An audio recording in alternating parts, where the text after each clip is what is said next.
Uma distinção entre a Índia e o país torna-se impossível de detectar visualmente. Pela primeira vez, a estrutura governamental se integra como parte funcional da nação. A análise exige precisão técnica. Por que o inovador Índia é definido como o processo de desenvolvimento? O cenário parece estático. É porque o governo atua como a engrenagem motriz dessa transformação. À primeira vista, não parece uma questão de fato, mas na prática, a mecânica se impõe. Pode-se notar como a realidade técnica prevalece sobre a dúvida.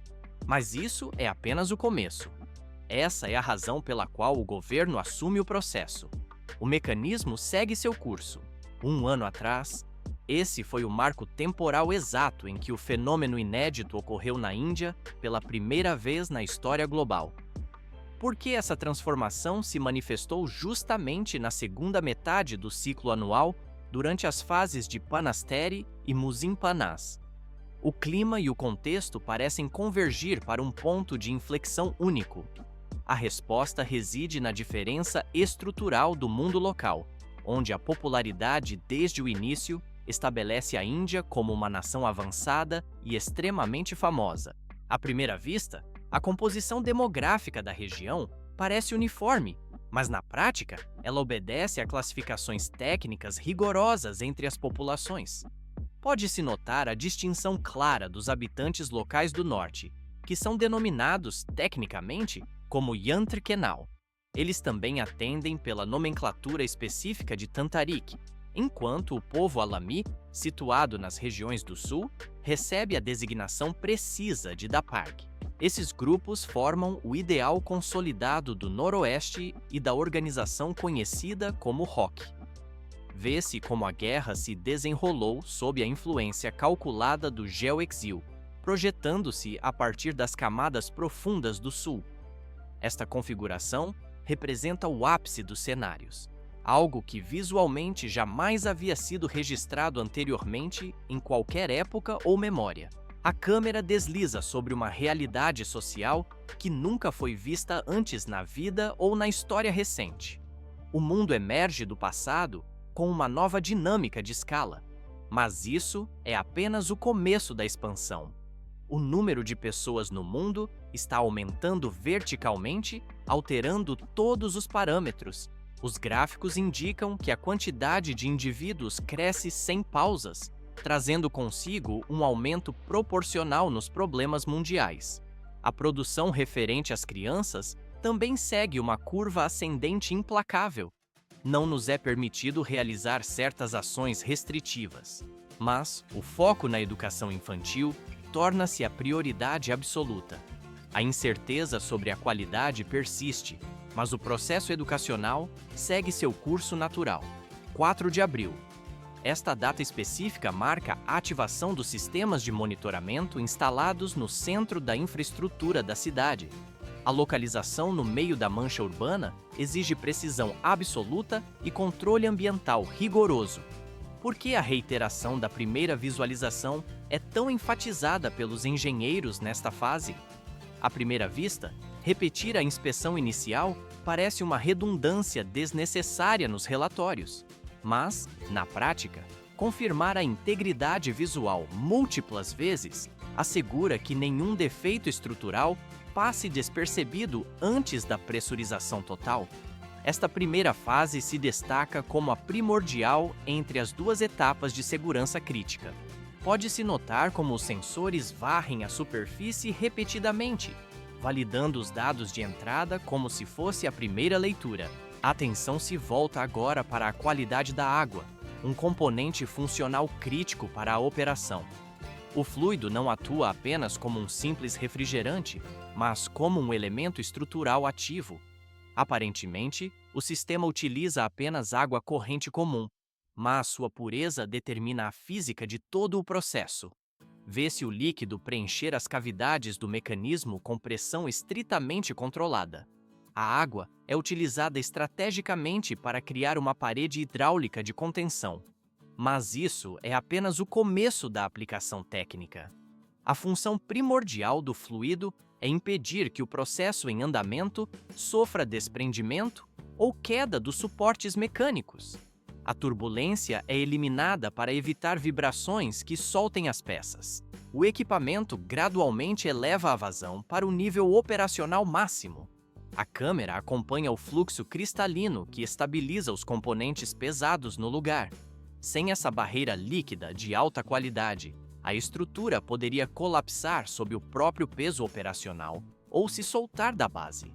Tudo só se complica com a necessidade de filtragem contínua em tempo real para manter a densidade. O sistema hidráulico mantém a sustentação firme, prevenindo falhas catastróficas de separação. A operação atinge o equilíbrio hidrostático, pronta para seguir adiante pela linha de produção com segurança total.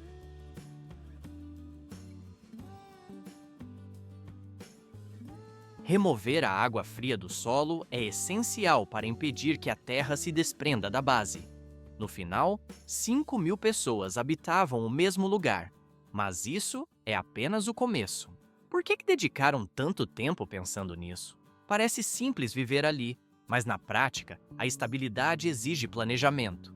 Eles analisaram o ambiente com cautela. No ano seguinte, o número de residentes equiparou-se à contagem anterior.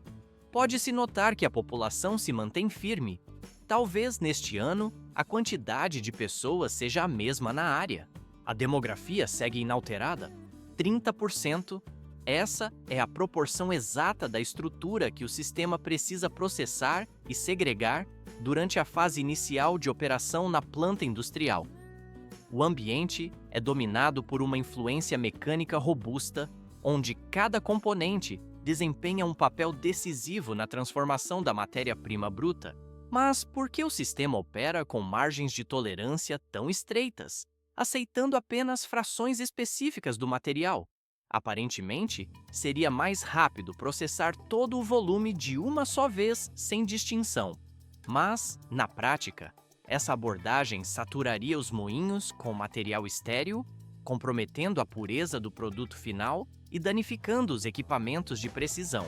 O processo de construção e estabilização desta linha de produção levou 2 anos inteiros para ser aperfeiçoado até o estado atual. Pode-se notar como a estrutura foi desenhada para suportar cargas contínuas, garantindo que o primeiro estágio de alimentação se conecte fluidamente ao segundo e ao terceiro, criando uma corrente ininterrupta. A companhia investiu recursos substanciais para erguer um sistema de confiança, onde materiais de alta resistência compõem a base de cada máquina. Logo em seguida, o material entra na zona crítica, onde as lâminas que giram em alta rotação, tecnicamente referidas como o sistema de corte rotativo, começam o trabalho pesado. Os rolos compressores atuam em conjunto para pressionar a massa, separando a pele fibrosa externa, conhecida no jargão local como coulis, da estrutura interna mais densa. A câmera desliza ao longo das esteiras, revelando como a casca rígida, ou cancang, é sistematicamente isolada das partes úteis. O equipamento gradualmente direciona o fluxo para os tambores de polimento, onde a fricção remove quaisquer resíduos remanescentes. Tudo só se complica. O processo de separação não é estático. Ele envolve a remoção de partículas finas para garantir que apenas o material nobre avance.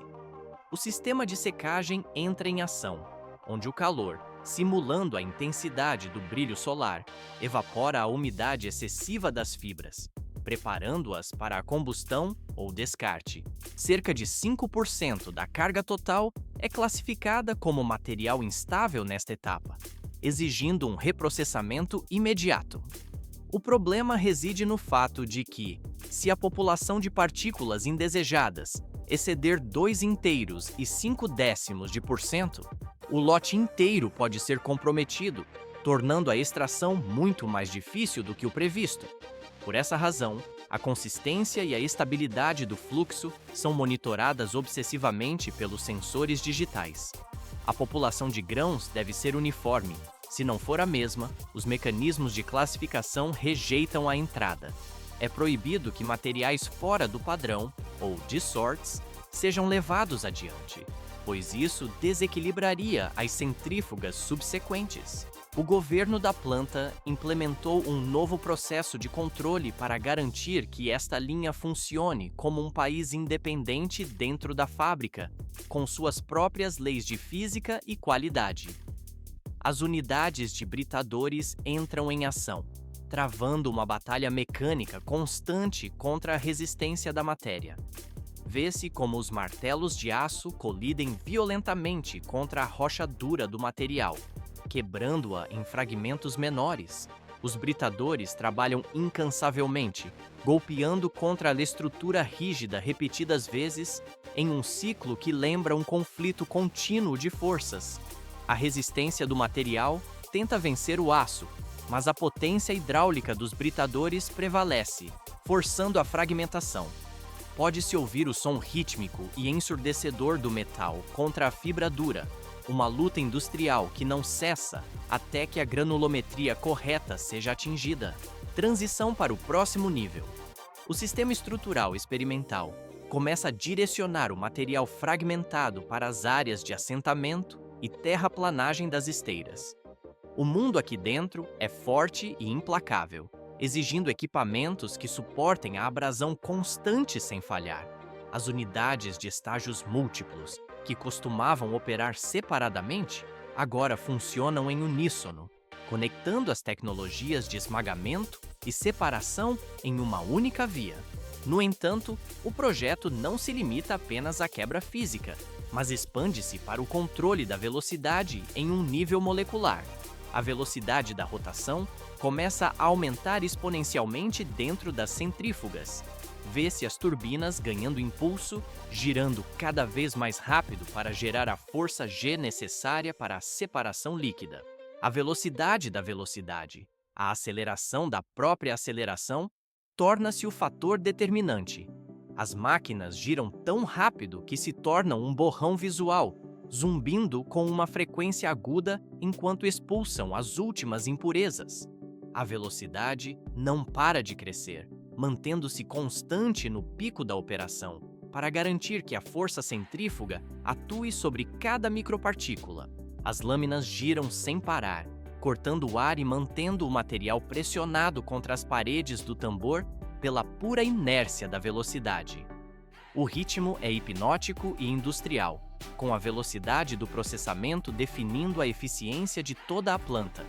O material, agora purificado pela força bruta da velocidade e da separação mecânica, está pronto para seguir para a próxima fase de processamento sem pressa.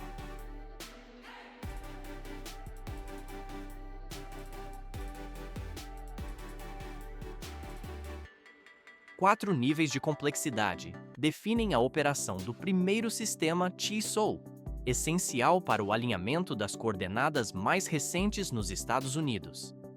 O coprocessador GeoHexel atua como o cérebro dessa operação, interpretando dados que revelam a verdadeira natureza do terreno. Pode-se notar como os sensores varrem a superfície, buscando discrepâncias na estrutura geológica. Mas isso é apenas o começo, porque a terceira etapa exige rigorosamente que o veículo não esteja excessivamente pesado. À primeira vista, a pesagem parece ser apenas um protocolo de segurança padrão para o transporte. Mas o controle de massa é vital para garantir a distância e a estabilidade exatas exigidas no quinto estágio, onde qualquer oscilação milimétrica poderia comprometer todo o alinhamento.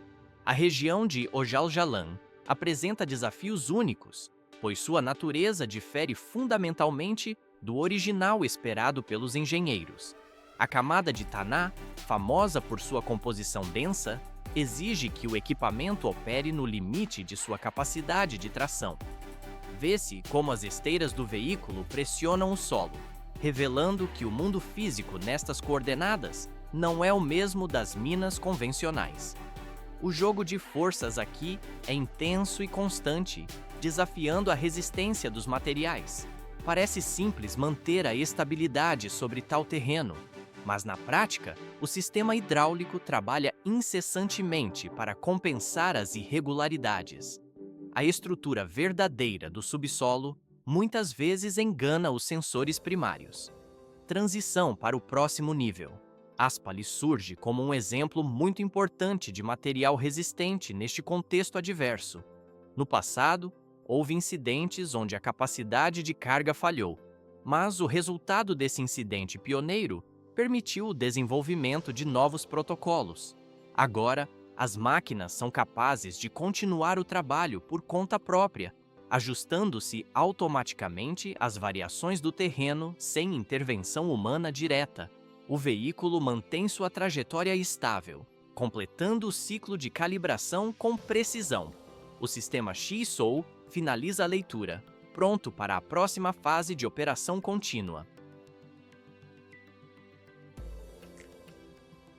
200 mil metros de área operacional definem a dimensão exata onde as decisões estratégicas determinam o futuro de todo o complexo industrial e turístico. O problema fundamental enfrentado pela engenharia não reside na falta de opções, mas na necessidade crítica de tomar a decisão correta dentro de um sistema de alta pressão. O processo de tomada de decisão se repete em cada nível da hierarquia, tornando-se a espinha dorsal da operação. E nós executaremos cada etapa com precisão cirúrgica.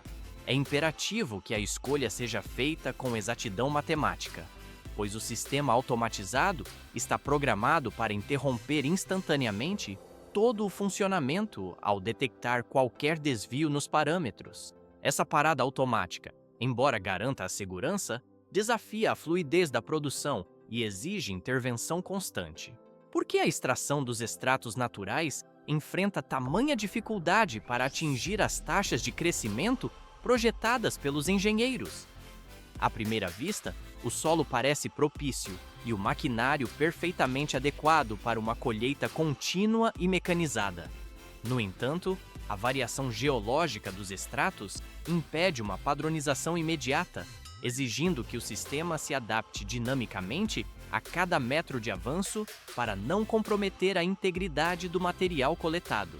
A força da Terra se manifesta de forma bruta e inegável, resistindo ativamente contra os manipuladores e equipamentos de extração pesada. Pode-se notar como as camadas de solo vibram e reagem à intervenção mecânica, revelando a potência inerente da natureza que o sistema tenta domar e processar. A Terra não é apenas um substrato passivo de trabalho. Ela é uma força ativa que dita o ritmo da operação, e a tecnologia deve obrigatoriamente respeitar a natureza do terreno para obter sucesso. A beleza do processo surge exatamente desse embate técnico entre a engenharia humana e a resistência natural do planeta. Mas isso é apenas o começo. No decorrer do ano fiscal, o IRDIC assume o protagonismo absoluto como o núcleo central do desenvolvimento digital, orquestrando uma evolução tecnológica sem precedentes na planta. O desenvolvimento digital não ocorre em uma única etapa isolada. Ele se desdobra em fases sucessivas e complexas de aprimoramento digital, onde cada ciclo de processamento de dados alimenta o próximo estágio de desenvolvimento digital, em uma cadeia ininterrupta de inovação.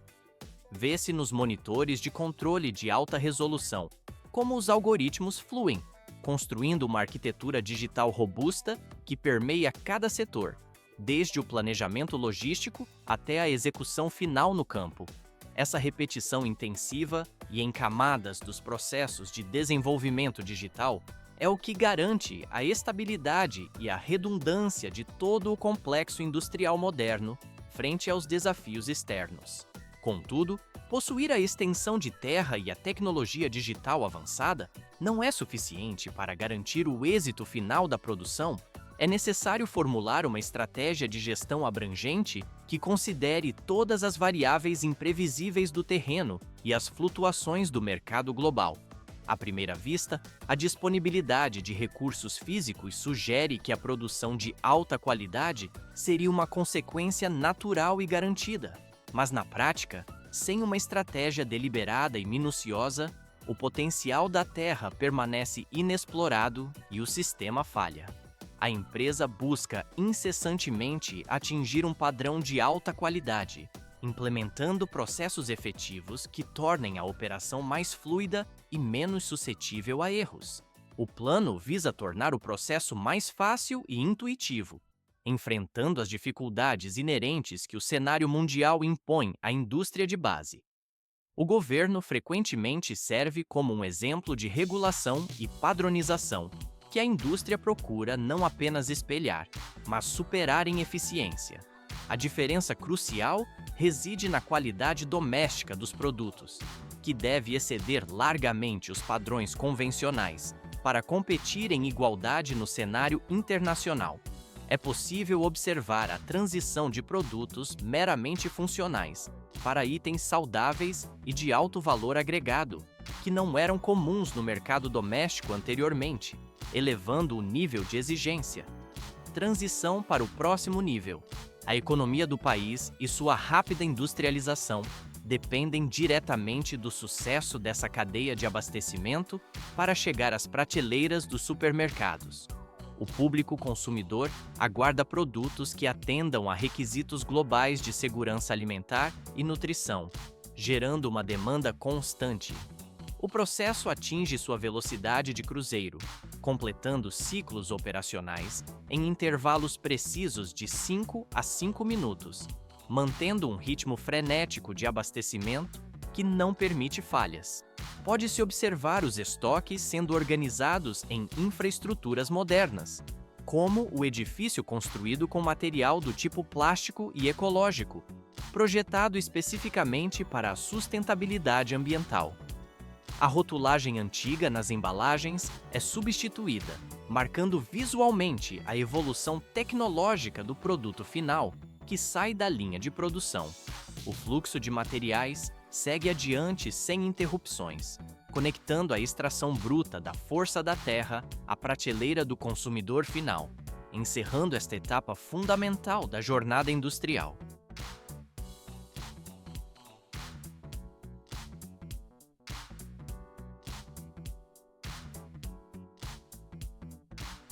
Dezenas de milhares de unidades atravessam a linha de produção a cada hora de operação contínua.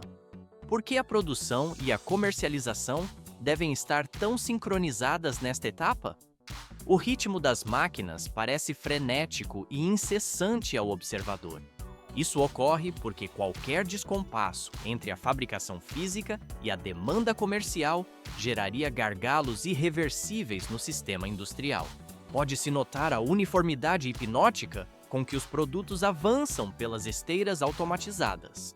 Parece simples manter esse fluxo constante de itens comercializados, mas na prática, a transformação da matéria-prima em um bem de consumo exige tolerância zero a falhas mecânicas.